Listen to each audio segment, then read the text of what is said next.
Bismillahirrahmanirrahim. Alhamdulillah wassalatu wassalamu ala Rasulillah amma ba'd. Fassalamu alaikum warahmatullahi wabarakatuh. Mga kapatid sa pananampalatayang Islam, at sa yugtong ito ay matatalakay naman natin ang mga kaasalan sa mga kafir. Naniniwala ang isang Muslim na ang lahat ng turo ng relihiyon maliban sa Islam ay walang saysay at ang mga kaanib niyon ay mga kafir, sapagkat ang Islam lamang ang totoong relihiyon at na ang mga kaanib nito ay siyang mga mananampalataya na nagsisisuko kay Allah. Batay ito sa sinabi ni Allah, chapter 3 verse 19, tunay na ang relihiyon para kay Allah ay Islam.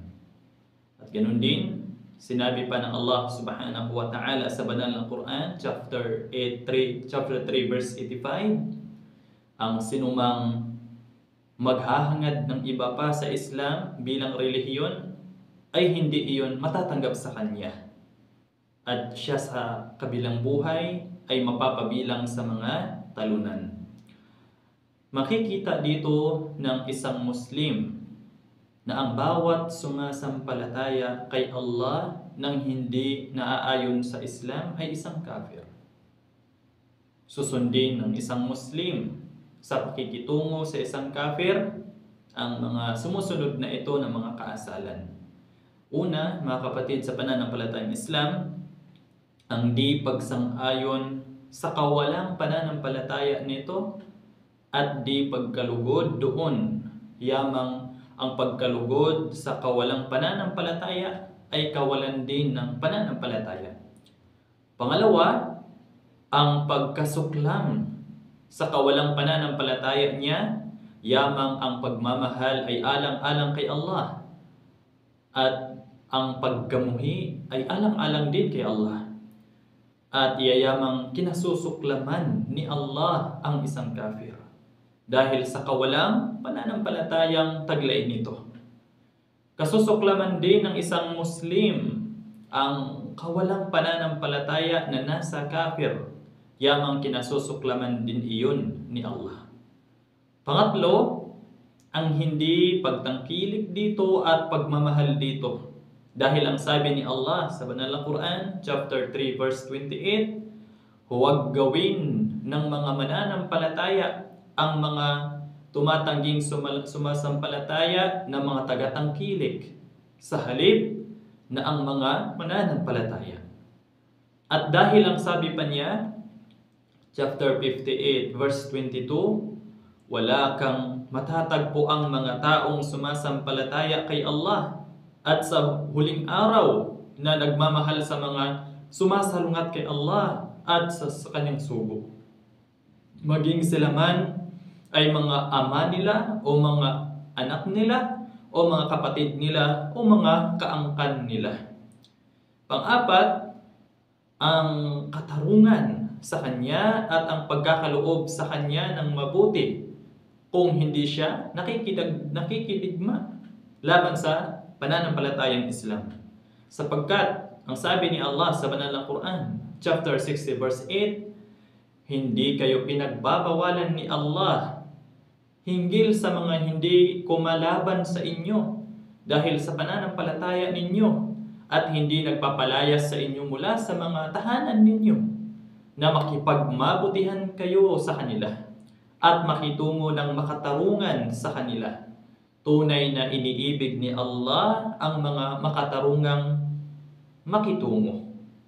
Panglima, mga kapatid, kaawaan ito ng awang pangkalahatan tulad ng pagpapakain sa kanya kung nagugutom siya, pagpapainom sa kanya kung nauuhaw siya, paggamot sa kanya kung nagkasakit siya o pagliligtas sa kanya sa kapahamakan at paglalayo sa kanya ng pinsala, sapagkat ang sabi ni Allah o sabi ng sugo ni Allah sallallahu alaihi wasallam, kaawaan mo ang nasa lupa, kaaawaan kanyang nasa langit. Pang-anim, ang hindi pagpinsala sa kanya sa ari-arian niya o karangalan niya kung hindi siya nakikipagdigma laban sa Islam.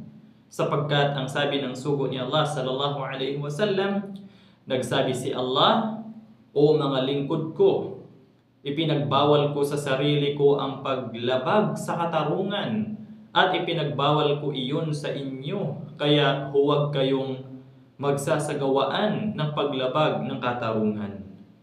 Pangpito, ang pagpapahintulot na magregalo sa Kanya, na tumanggap ng regalo mula sa Kanya. Kumain ng pagkain niya kung siya ay isang Hudyo o Kristiyano. Dahil ang sabi ni Allah sa banal na Quran, chapter 5, verse 4, ang pagkain ng mga napagkalooban ng kasulatan ay ipinahihintulot sa inyo. Napatunayan na siya noon ay naanyahan na kumain ng pagkain ng mga Hudyo sa Madina. At pinauunlakan ito ng Rasulullah, ng propeta, ang paanyaya nila. At kumain siya mula sa ibinigay na pagkain sa kanya. Pangwalo, ang hindi pagpapahintulot na mapag-asawa niya ang babaeng Muslim at ang pagpapahintulot ng isang lalaking Muslim na mag-asawa ng babaeng Kristiyano o Hudyo. Dahil ang sabi ni Allah, chapter 2, verse 221, huwag kayong mag-asawa ng mga babaeng nagtatambal kay Allah hanggat hindi sila sumampalataya. At dahil ang sabi naman niya hinggil sa pagpapahintulot ng pag-aasawa sa isang babaeng Kristiyano o Hudyo, sa chapter 5, verse 5, ang mga babaeng malinis ang puri na mga mananampalataya at ang mga babaeng malinis ang puri mula sa mga napagkalooban ng kasulatan noong wala pa kayo, kapag ibinigay ninyo sa kanila ang mga bigay kaya na ukol sa kanila, ay ipinahihintulot na mapangasawa upang mapangalagaan ang puri, hindi upang mangangalunya at hindi upang gawing mga kalaguyo. Pangsyam, hindi magpapasimula sa pagsabi ng Assalamu alaikum sa kanya. At kung siya ang nagpasimula, ay tutugunin siya sa pamamagitan ng pagsabi ng Wa alaikum at gayon din sa inyo. Sapagkat ang sabi ng sugo ni Allah sallallahu alaihi wasallam, kapag bumati sa inyo ng Assalamu alaikum ang isang ahlul kitab, yung Hudyo o Kristiyano, ay magsabi kayo ng Wa alaikum at sumainyo din. Ikasampu, ang hindi pagtulad sa kanila, sapagkat ang sabi ng sugo ni Allah sallallahu alaihi wasallam, ang sinumang tumutulad sa isang pangkat ng mga tao, siya ay kabilang sa kanila. Ikalabing isa, ang pag-iba sa kanila at ang hindi paggaya sa kanila. Dahil ang sabi ng propeta sallallahu alaihi wasallam, ang sinumang nagwangis sa ibang mga tao, siya ay kabilang na sa kanila.